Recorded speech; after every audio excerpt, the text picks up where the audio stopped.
So this is interesting because I was looking at the date today. It's the 22nd of March. And this is basically 1 year since we bottomed out.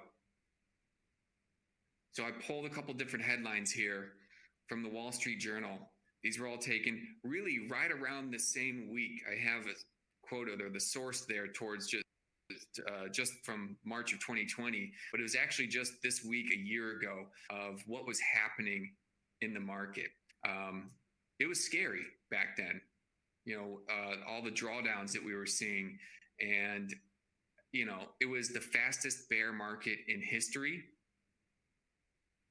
As you can see from this chart here on the right-hand side of the slide, this is the S&P 500 from the beginning of the year until March 23rd of 2020. And I have it as a percentage there. I know it's difficult to see. Try and kind of, open up or expand that chart or the slide on that window there. You can either maximize it or just try and, reposition it so it's a little bit bigger there. But you can see it's 30% drawdown. The S&P 500, 30%, down 30% that's just from where it started at the beginning of the year. It actually was up a little bit higher. So we even saw a bigger drawdown than that. So it was a pretty scary time. No one knew what to expect, of course, with the pandemic and its effects on the market and the global trade situation. So, of course, I got that Warren Buffett quote listed right there, but more of a question. How it's really difficult to be greedy when others are fearful. March 23rd, 2020, it would have been hard it's always hard to pick the bottom, but especially then, knowing if that would be a good time to start buying. Obviously, in hindsight, we are aware it was a good time to start buying, but it was a scary time a year ago. So that's where we've been. And also, what's happened. So it's been incredible, the run-up that we've seen since the bottom on March 23rd of 2020. As you can see, all the indices are up. SPX, S&P 500, Dow Jones, and NASDAQ all up. A lot has been made about this recovery being focused more just, concentrated in the tech stocks and in the work from home sector. And it's true, the NASDAQ has performed really well, up 96% up until this data is up until the 17th of March last week when I was putting these slides together here. But if you look at that fourth index down on the left-hand side there, the Russell 2000 is up 131%. A majority of that was actually accumulated recently, just in the past 3 or 4 months here. The Russell 2000 is more of a small and mid-cap index.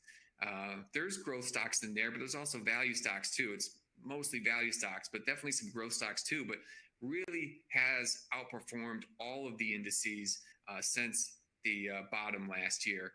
And then just for comparison's sake, I have the UK FTSE 100 and the Hang Seng in there as well. I think STI is a little bit lower than that, but around the same level there, up 30.5% really. I should say 35%, right around there. So U.S. stocks have performed considerably better than at least UK and Hong Kong and Singapore. Not to say that it's going to continue that way. In fact, there's a lot of people talking about Asian stocks might be the next place to go. Right now, the U.S. is the best game in town. Then I have a couple individual stocks listed right here. Now, this is not really to kind of tease us, but it is eye-popping, to say the least, about some of these stocks. Penn National Gaming up over 1,000% from the bottom last year. Tesla up. That's not Tesla's stock price, although I think Tesla's stock price is close to that right now. That's the percentage, up 680%. I got Teladoc, Peloton, Shopify, a lot of these being the work from home trade. So, just incredible run up in the markets that we've seen so far. And so we got to talk about, how do we now position ourselves? So we saw where we were, 30% plus drawdown. What's happened since? An amazing run up. Now, what are we going to do? Well, of course, we're just like, every other investor out there, whether you're a big time institutional investor or retail trader like myself, we're hunting for yield. We're looking for yield to make on our money. But, dividends can change. Ford suspended their dividend. GE cut their dividend down to a penny. Companies can cut or increase their dividends at their discretion. I think ExxonMobil actually, in an effort to maintain their dividend, stopped paying their 401k match to their employees. So, these companies will do a lot of things to either maintain or, what they have to do to appease the shareholders and the analysts. And so dividend yield, relying on that solely can be risky. But we need something just to keep up with inflation. We got to own stocks. Risk-free bonds are just not going to cut it just to keep up with inflation because, as you might have seen if you've been paying attention to the financial news lately, keeping up with inflation might be a little more difficult going forward. All right, so on this slide here, I've got a chart of the US dollar inflation rate from 1958 to present day. All right, so you can see there are tiny little slivers of gray vertical bars on this chart. That is periods of a US recession, technical US recession. And then everything else is when the US is technically not in a recession. So when it comes to inflation, there is what people say, a Goldilocks level. It's arguably around 2%. Most economists would argue that they would like to see inflation resting around 2%. You hear Jerome Powell and most heads of central banks, Christine Lagarde and those out there will say that they're looking for a goal of 2% inflation. And it's kind of a little bit, confusing to a regular consumer out there, because you might argue, why do we want any inflation at all? And isn't inflation bad? Isn't it better if things cost less? And it's a hard thing to wrap your head around, but think about it this way. The economy operates based on expectations. So if there's deflation, a deflationary period where prices of things go down, consumers are going to expect that things will be cheaper in the future. So there's this negative feedback loop that we can get caught in. So if you think things are going to be cheaper in the future, you will delay that purchase today to buy it for less in the future. Now, when that happens, demand goes down for products and services, and businesses have to lay people off. More people get laid off, paychecks go down. That creates basically a death spiral of future price cuts, slowly and surely killing the economy. The Great Depression, I have in my notes here, back in the early 20s, but I should probably update that because it's 2021 right now. I should say back in the early 1920s, there was a deflationary period where deflation reached 10 to 15%. And it was just almost impossible to get out of it. So on the other side, of course, there's too much inflation, runaway inflation, as they call it. It can be very bad too. So in the 1970s, they were basically considered a lost year for U.S. stocks, where they didn't really do much. A lost decade for U.S. stocks. The theory is, of course, if prices are rising just a little bit, then people will continue to buy things now, hoping that it'll be cheaper now than in the future. That'll keep people employed and, in theory, wages rising. So we do want a little bit inflation, but not too much. Now, right below that chart there, you can see I've got this little table here, really interesting article. I've got the link to the Fortune magazine article right there too as the source if you want to read it. Annual returns for the S&P 500 from 1928 to 2020. During periods of rising and falling inflation, what was the average annual return for that period? as you can see, when inflation is rising, the returns are expected to be less than when inflation is falling. Now, I was thinking about that, and if you take a look at the chart right above there, again, look at inflation, the blue line here, and notice that right after a recession, inflation starts falling considerably.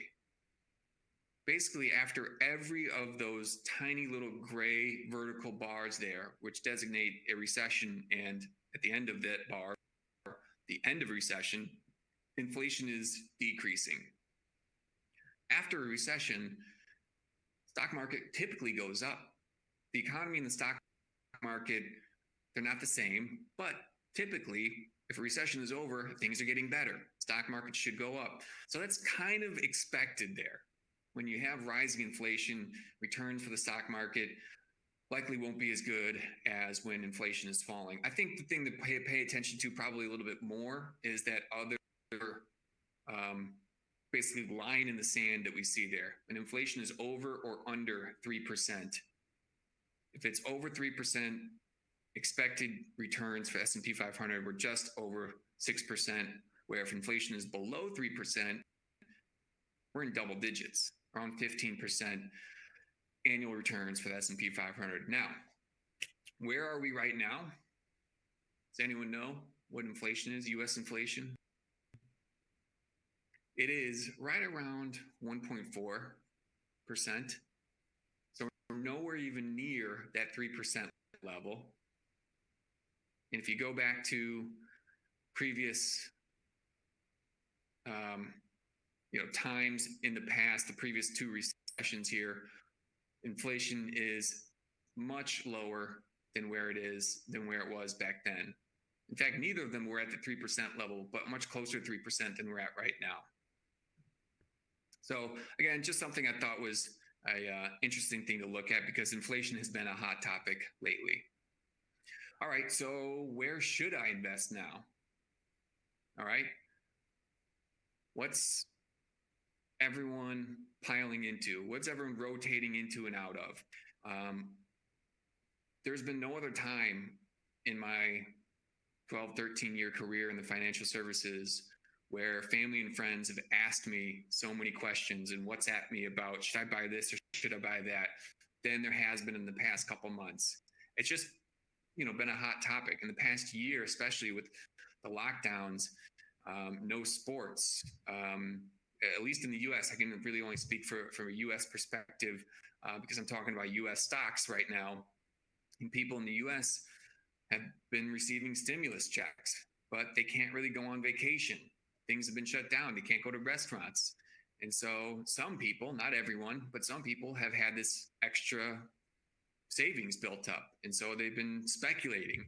So, I've got a couple notes there on the left-hand side of this here. I think the point that I want to make here is that some of these trades we're hearing about in the news, some of these investments are extremely risky and not for everyone. In fact, it's not what we teach at all. We teach to eat your broccoli, play safe, but at the same time, I understand it. You want to have a little bit of fun with your portfolio. So having a little bit of chocolate cake in your diet is okay. Having a little bit of fun with your trades, as long as you're willing to understand the risks, is okay, because it's part of the investing world. And we aren't going to ignore it. As a matter of fact, actually, one of the stocks that came up in our scans when we did the last Academy, we started in mid-December. One of the stocks that came up in one of the scans we did was, I can't remember the full name. It was Rocket Insurance, I believe. RKT was the ticker symbol. I don't know if we bought it or not. Again, we're just doing this in our paper money account, so it wasn't even real money. I think we did purchase it, but Rocket all of a sudden got picked up by the Wall Street Bets forum, and they started taking that thing, as they say, to the moon. I think it only lasted for a couple of days and it's come back down to earth now. But we had part of that as our portfolio. This is back in December, way before we knew what Wall Street Bets was. I had heard of it, but we weren't really focusing on it. GameStop wasn't a thing at that point. My point is here that it's not the easiest to go chase after meme stocks and high flyers and these things, a lot of stuff that it's really difficult to understand, like crypto and NFTs. And so what we want to do is make sure people understand that in the long haul, you can't go wrong with the buy and hold strategy and then having a little bit of fun on top of it. So there's never been a better time really to slow it down. And I hate to say this, keep it boring. Maintain your vivid long-term plan and trying to ignore some of the noise out there. Interestingly, this just got brought to my attention here. I left the symbol out of this one, but I don't know why. I'm not trying to keep it from anyone. This is a chart for Expedia.com. This is a chart from, this is from the bottom, March 23rd till basically last week. The reason I brought this up here is that a colleague was talking to me last week about this. We did an internal trading competition last summer, and we just did an internal trading competition. One of the stocks he bought was Expedia, and I have that purchase designated as the bottom red horizontal line all the way out to, as you can see, basically we started in late May, and he picked it up for around $78 a share. And he told me yesterday, he goes, "Oh man, I wish I would have bought it in my live account," because this internal trading competition was just paper money. It was practice money. Because gosh, I wish I did it in my live account. Did you see it today? It's up at $185 a share, and I would have bought it at 78. I said, yeah, that's great. Of course, I wish you did it too. But listen, let's take a look at this chart and let's just kind of talk it over. Would you have not sold at some of these levels? For instance, you bought it in late May at $78 a share. It shoots up right away, basically almost about $90, almost to $100, and then comes back down and hits that same level, your purchase price, multiple times. So all summer long really does nothing, kind of stays horizontal. And then it picks up again. It gets up to $100 a share. It gets up to the second red line and then kind of trades steady right there. So I said, are you telling me that if you bought it at $78 a share and it gets up to $90, $100 a share, you wouldn't have sold then? And he goes, no, maybe not. I go, okay, maybe I'll buy that. Okay, let's say you hang on to it until November. They have that earnings announcement, and earnings is actually good, and it shoots up again. Actually, I think this was vaccine news. I think that was the Pfizer BioNTech news that saw it shoot up to $120 a share. So that's that third line from the bottom now. We're up around $120 a share going into November and December. I'm going, okay, so you telling me that you bought it at 78, now it's at 120, you wouldn't have sold then? Yeah, AJ, you're right. That's harder for me to say that I wouldn't have sold then. And then at the beginning of the year, it shoots up to 140. So we're now looking at the year marker line. The beginning of the year shoots up to 140, only to come retrace back down to 120. So there's two selling opportunities. First, it gets up to 140. Let's say you don't sell, and then it comes all the way back down to 120. You're probably a little bit upset that you did sell it at 140. So you might have sold then, worried it was going to drop even further. But let's say you held on to it, and it comes back up again to $140 a share. And okay, great, it's reached those high levels that it did at the beginning of the year. I'll take my profits now. If you still had the willpower to hang on to it and watch it come all the way up to $185 now what are you going to do? Are you going to hang on to it, or are you going to sell it? My point here, I'm not trying to, I don't know what I'm trying to do. Basically, I think you guys understand here, investing is a mental challenge. And holding is just as difficult as buying. Stocks can go up a lot over the long term because sometimes they go down a lot in the short term. So eat your broccoli. All right, this is I think the last slide to talk about basically where we've been now. But this one I think is a good one to end on before we get into our lesson about value and growth stocks. We're going to learn about value and growth, and we're going to switch over to the software and run some scans for value and growth, and then and place a few trades. But this last chart I wanted to, slide I wanted to end on here. If you take a look at the table on the left side here, S&P 500 from 1926 to 2020, it's a big range of outcomes here. As you can see, on a daily time frame, for those, 94 years, on a daily time frame, the S&P 500 has been positive 56% of the time and negative 44% of the time. Not too surprising, right? Almost like a coin flip. Every day, we have no idea what the stock market's going to do, up or down. But over a 1 year time horizon, you start any day and a year later, for the past 94 years, S&P 500 has been positive 75% of the time and negative only 25% of the time. On a 5-year horizon, it's been positive 88% of the time and negative only 12% of the time. And you get the point here. You go out 20 years. On a 20-year time horizon, S&P 500 has been negative 0% of the time. 100% of the time, it's been positive on a 20-year time frame. Again, what happens in the past doesn't necessarily have to happen in the future, but it is important to study what's happened in the past. The longer your time horizon, historically, the better odds are at seeing positive outcomes.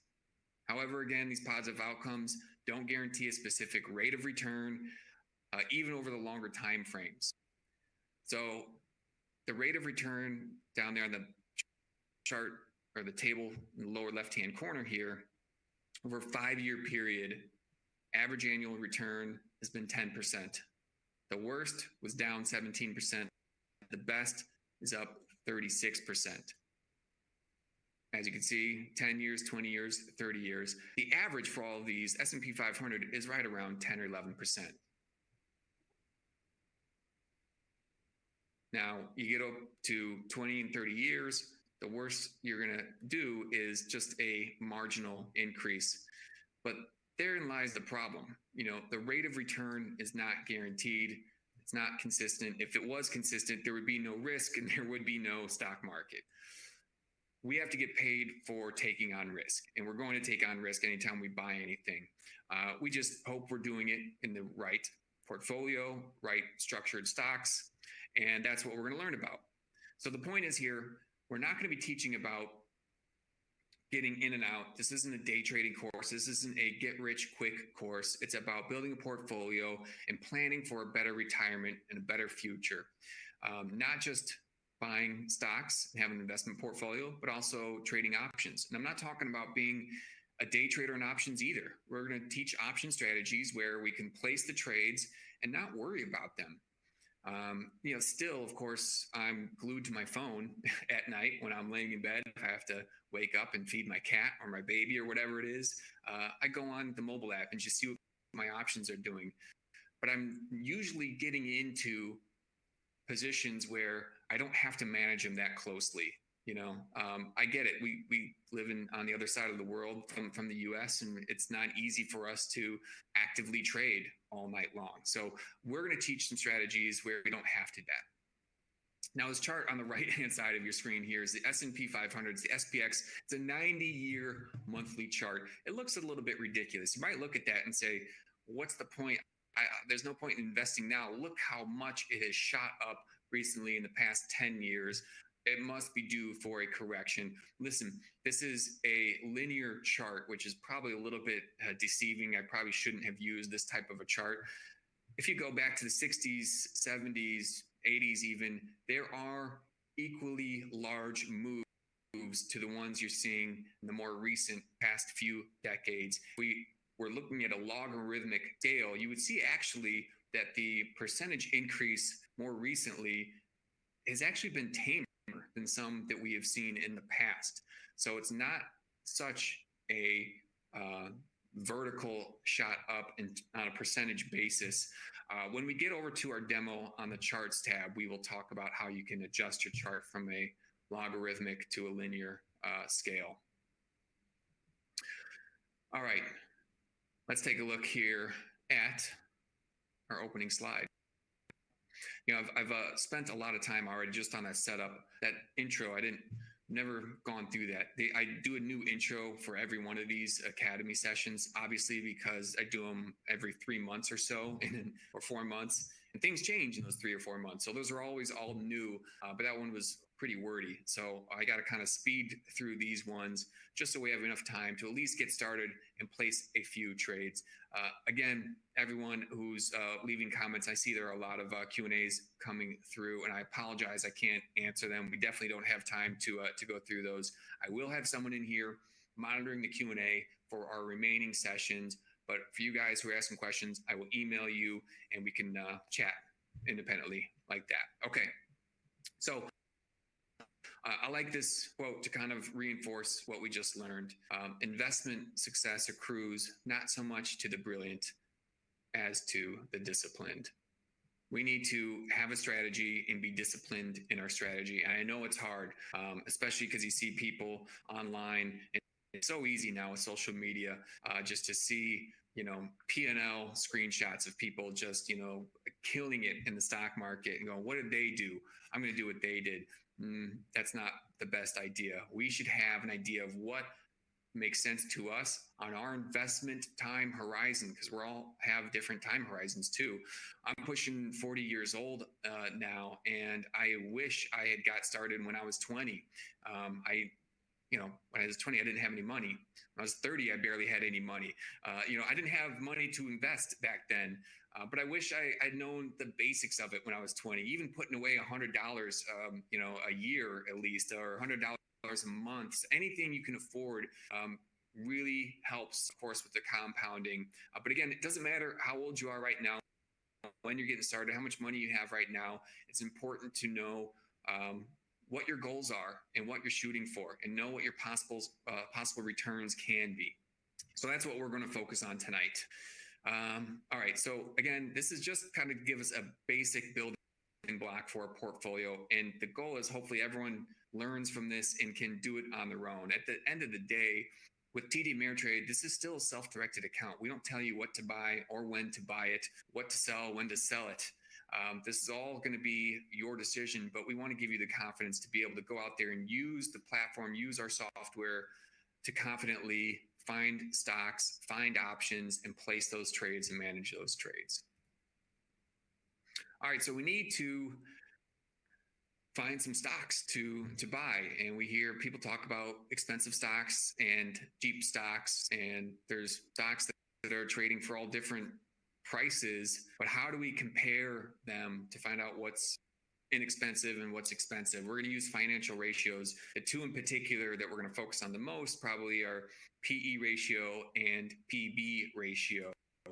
We'll also get into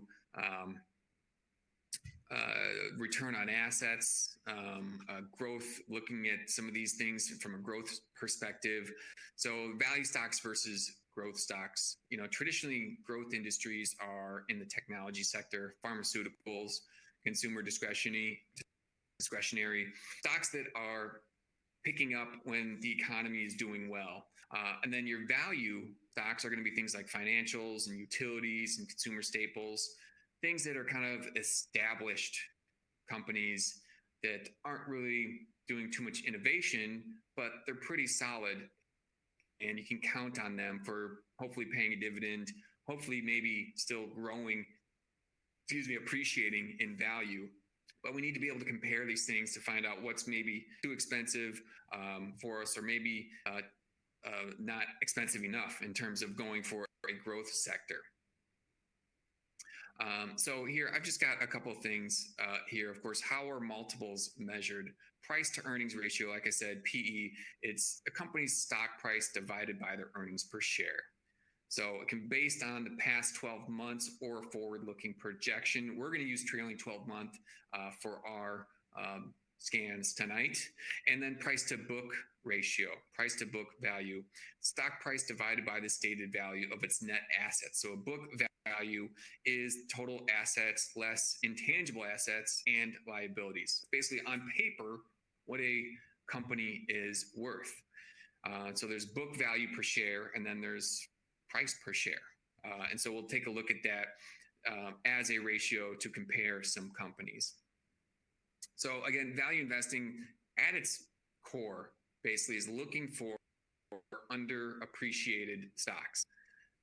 People say buy low, sell high, and it's like, yeah, duh, obviously, but there needs to be some kind of objective standard for what high and low is. Intrinsic value. That's what people are trying to find here. They believe a stock is intrinsically worth a certain amount, but for whatever reason, it's perceived as undervalued by the investor, and it has good fundamentals. It may have fallen out of favor with the market, been affected by a problem that raises concerns about long-term prospects. Whatever the reason is, they think it's a good, solid company, and its stock price is trading below what it should be. So we're going to try to find some value stocks there. Growth stocks are stocks that, basically have been doing really well. They've been increasing in areas like sales and earnings and cash, investing in places that with emphasis on the company's future potential earnings. So they might be companies that don't pay dividends because they're going to use all that extra cash, hopefully some free cash flow, to reinvest in the company. They might be early on in the company's existence, and they just need to grow. And so you're not going to be paid a dividend, but hopefully you're going to participate in the growth of that company. That's what growth stocks are traditionally considered. Now, if you look in the past, not just 5 years, 10 years, traditional value stocks have gotten crushed. All right, there's no other way to say it. Value has underperformed growth by a considerable amount. Now, I'm not here to tell you that one is poised to take us higher in the future, because I don't know. But I think it's important that we are able to distinguish between the two and weight our portfolio one way or another. Now, in this demo that we're going through, we're probably going to just do equal amount in each one. Now, like I said, investing is a long-term game. It's not to be, judged on a few weeks' performance, but we're only together for 6 weeks. So at the end of our 6 weeks together, we'll take a look at our portfolio and say, so over the past 6 weeks, which stocks did better, our growth stocks or our value stocks? Again, we can take a look at that, but it doesn't mean anything to us in the long term. The reason why we got into these trades in the first place was that we believed in their long-term potential, whether their value or growth. So let's do first one here, talking about the PE ratio. So price to earnings ratio compares the stock price to the company's annual earnings to determine how much an investor is paying per share for $1 of earnings. So traditionally, a value stock will have a low PE and a low PB ratio. Typically, growth stocks are going to have a high PE and high PB ratio. It's been more difficult in the past year or so, I'd say maybe in the past couple of years, to gauge what's a low PE these days. The reason is that we're at all-time highs, as you know, and there is a lot of government stimulus out there. There's a lot of money sloshing around. So PE ratios are pretty stretched. Even for value stocks, they're pretty stretched. So a year ago, 2 years ago, when we would be looking for a PE ratio of no higher than 15 or so, that today would significantly limit our ability to find, stocks out there in general. So we're going to kind of bend our rules just a little bit here and look for some stocks that are beyond some of our traditional, what we would typically look for. But really quickly, how to calculate these things. So just find, any stock symbol. I was pulling up one earlier, well, two of them earlier, actually. IBM. IBM has earnings per share of around $6.36 last year. And I'll show you where to find this on the software a little bit later. Their EPS was $6.36 in 2020. The stock closed at $129 yesterday. So the current stock price is about $129. So what we do is we take the last price, $129, divide it by the annual EPS of 636, and we get the PE ratio, which is right around 20 and a half for IBM right now. Tesla, on the other hand, so here's another one we can fill in. Tesla had earnings per share last year of 64 cents. EPS was 0.64, and it closed at $655 yesterday. Say yesterday, of course, it's Monday, you know what I mean, Friday. So the stock price, the last price, 655 divided by 0.64 equals 1,007. So just there alone, you can see the drastic differences in PE ratios. IBM of around 20, Tesla has a PE ratio of 1,000. So if you are a growth investor, and Tesla obviously is a growth stock, you're looking for a higher PE. Are you looking for 1,007 PE? I don't know, but you're looking for something high.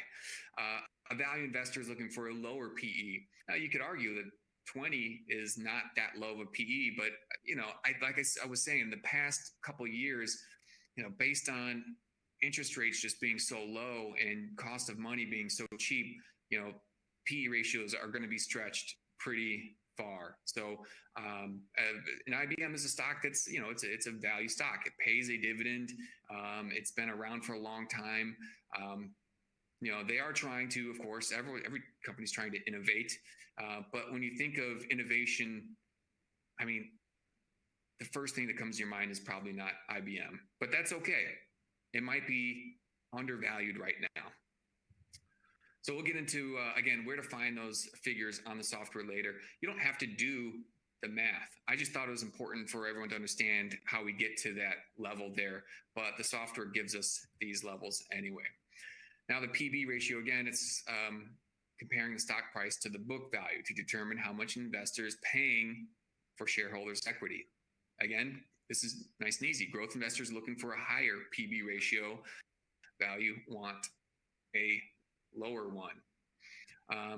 Now, again, this is another one where we might say, hey, for a value play, we want a PB ratio of 3 or lower.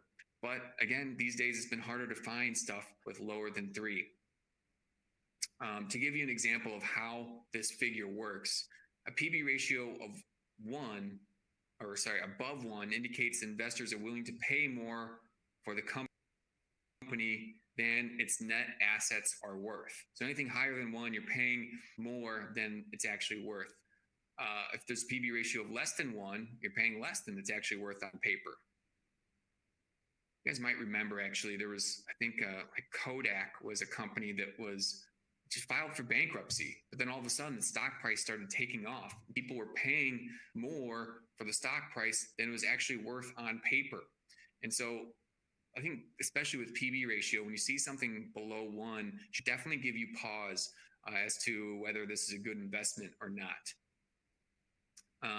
Again, for comparison's sake, we'll use the same ticker symbols. IBM, book value per share is 23. Book value per share is $23 and some change. It closed at, again, $129 on Friday. So 129 divided by 23 is around 5.5. So its PB ratio for IBM is around 5.5. Tesla, on the other hand, has a book value per share very similar to IBM, 23 and change, 23.15. But it closed at $655 a share on Friday. So 655 divided by 23.15 is 30. So you can see the big difference in the PB ratio for IBM is just 5.5. For Tesla is 30. So higher PB ratio for the growth stock. All right, moving on. Oh, last one I have on here. We won't spend too much time on this just because we got to get moving along to our scan, but return on assets. Because this is one that, it's a way to kind of gauge the effectiveness of how the company is run. I mean, a company's leadership and their investment decisions are a big part of its success or not, right? But, while you might know some of the star players for your favorite football team or basketball team and some of the coaches. The business world is no different. There's coaches on the team, there's players on the team, but you might not know all of them. It's hard to keep track of the business world too. Well, here's a ratio that you can kind of use as a proxy for that. Return on assets, how efficient a company's assets are being managed to generate earnings. Think of it like this. If me and one other person start a business, like a hot dog stand, and I spend $1,000 on my hot dog stand and they spend $5,000 on it, they have assets worth $5,000, I have them worth $1,000. Over a certain time frame, I earn $100, and my colleague, my competition, I should say, earns $400. My return on assets is 10%. 100 divided by 1,000. I earned $100 on an asset worth 1,000. 10%. They had a return on assets of just 8%. Their assets were worth $5,000. That's how much they spent on them. They only earned $400 on that 5,000. So their return on assets is just 8%. Easy way to compare basically how a company is being managed, how their assets are being managed to return profits.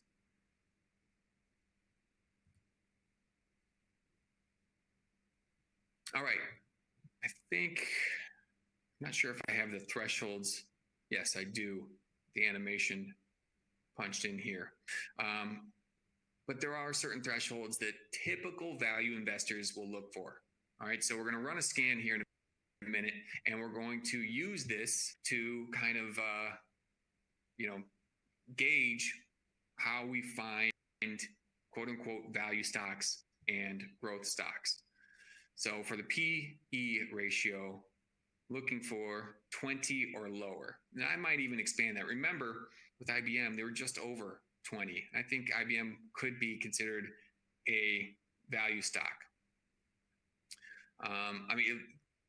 Back in IBM now has a dividend yield of more than 5%, but back in the 60s, it was part of the Nifty 50, which included stocks like GM and Johnson & Johnson.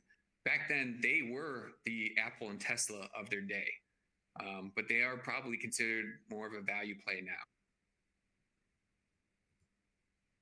PB ratio, typically 3 or lower. I'm going to probably, like I said, expand these out so we can have a little bit more of a selection of some particular stocks that we want to invest in. But you're typically looking for a price to book ratio of 3 or lower. Return on assets, 10% or higher would be favorable. And then I have a last one here, debt to equity ratio of 1 or lower. We might or might not include that.